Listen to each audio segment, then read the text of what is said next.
magdalanginan kayo. Ipanalangin nyo sila at ipapanalangin nila kayo. O, tingin uli sa kabila. Mahal nyo ba yung kapwa nyo? Hindi ba kayo naawa pag sila'y naghihirap sa buhay?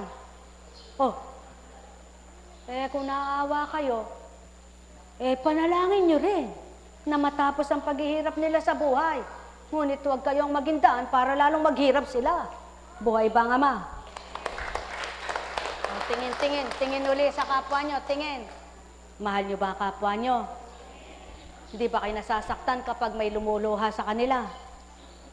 Bah, kung di kayo nasasaktan, kayo rin di kahahabagan. Buhay ba ang Diyos?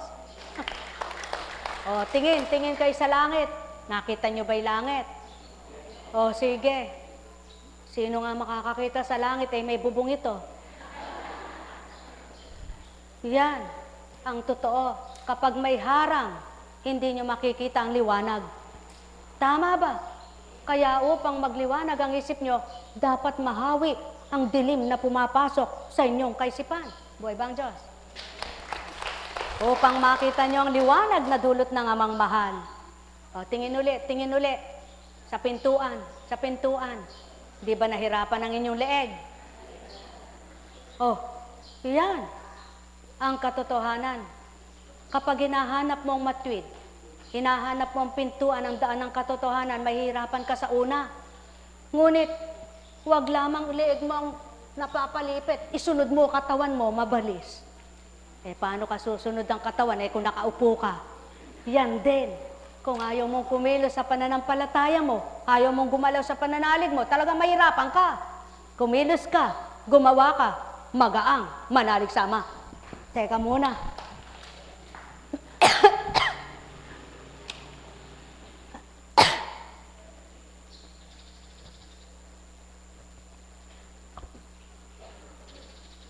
Oh, alam ba ni Constancia na pasasamirin ko siya?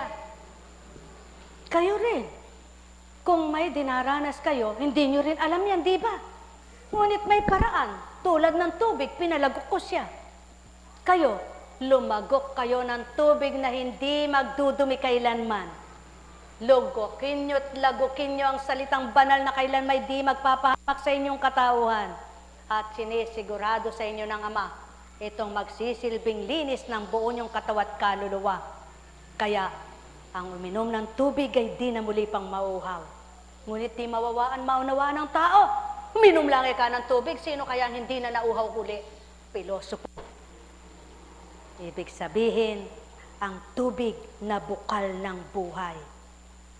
Ang salitang banal na babalong sa inyong buong katawan na magsisilbing lakas, tatag, tibay, at tapang sa inyong pamumuhay para ang Amay asahan, panaligan, panampalatayanin, mahalin, tanggapin, kilalanin, parangalan, pasalamatan, at sambahin sa katotohanan. Diyos Ama, Diyos Anak, Diyos Espiritu Santo. Kung nasa inyo, sige nga, huminga ka nga. Di ba maluwag ang puso mo pag sumasayo siya? O sige nga, kung galit ang nasayo, hindi ka kaya alingas-ngas at inis na inis. Mamili ka ngayon. Sino itatahan mo? Espiritu niya ba? O espiritu mo na ligaw sa mundong ito? Pagharian kayo, mga mahal ko. Mahal na mahal ko kayo. Tuwiran kong tinuturan, mahal na mahal ko kayo. Mapapalad kayong nagbabata, di man ninyo naaabot nararating ang dakong ito, ngunit nagsisikap kayo't nagsusumakit makinig. Iniuukol nyo ang oras nyo, kung inaantok kayo't naaaantok na't nakakatulugan nyo. Kung saan kayo natapos, gusto nyo ibalikan, mapapalad kayo. Sapagka ganang si Kunching, anong meron siya? Para akitin kayo, magikan kayo, para gawin nyo ito. Ang salitang banalang umakit sa inyo, At ang Espiritu ang nagbigay lakas at tapang para gustuin nyo, kaya't kayong nagsusumakit, mabusog kayo. Malasap nyo't manamnam ang sarap, makalaya kayong ganap. Sa lahat ng inyong katapat at di pag-alinlanganin, tandaan ninyo, magbilang kayo ng katapatan. Kung ilang beses na kayo naging matapat, huwag kayong tutugot, kakamtin nyo rin ang hinahanap. Ama, ang wika nga sa lahat. Yari ritong iyong mga anak, iyong masdang marapat, at masisilayan mo ang pusong matapat. Katulad ng mga ibon, sa kanilang pagmamahalan, naghahabulan sila't ayaw maghiwalay. Kaya't, yan ang patotoo. Kung iniibig niyo ang Ama, ibigin niyo Espiritu niya, at hindi siya mawawalay sa inyo, patuloy mananahan sa pagkatao nyo. Mahal na mahal ko kayo. Sa pangalan ng Diyos Ama, Diyos Anak, Diyos Espiritu Santo, humayo kayong taglayang galak sa puso nyo. Maliwanag yung tamasahin at tanggapin ang kalooban ng Ama. Nagpapakilala siya, makilala nawa ninyo. Nagpapadama siya, maramdaman nawa ninyo. Huwag lamang ang inyong mga problema ang iniisip nyo. Isipin nyo rin siyang magtatanggal ng problema nyo. Maglulutas, magbibigay kahulagpusan. Nang sa gayon, ang mataintim nyo at matapat na paglapit, kakalagan kayo't palalayain, ganap. Sumainyo ang kapayapaan. Tandaan ninyo, kung may hinihiling kayo, bibigay nyo rin ang pagkakataon ng pagiging matwid at matapat nyong pagdulog. Huwag lamang binigkas ng bibig nyo, pagkatapos wala sa puso nyo'y Ama. Pagpalain kayo. Nek karameneyahana, nek karameneyahana, nek karameneyahana. Buhay ba ang Diyos? Tapat ba ang Diyos? Totoo ba ang Diyos?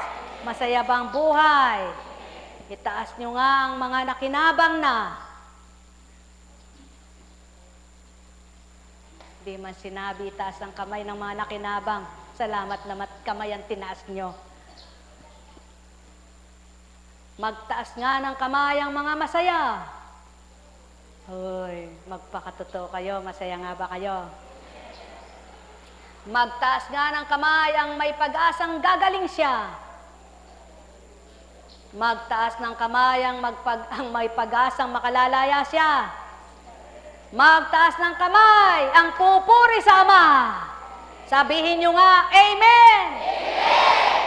Ama, pararangalan ka, papupurihan ka, pasasalamatan ka, pagdadangal kita, sapagkat ikaw ang kataas-taasan na marapat sambahin sa katotohanan sa pamamagitan ng Espiritu mong banal, sa pangalang Hesukristo, nagtitiwala, naniniwala, nananalig ako sa iyo.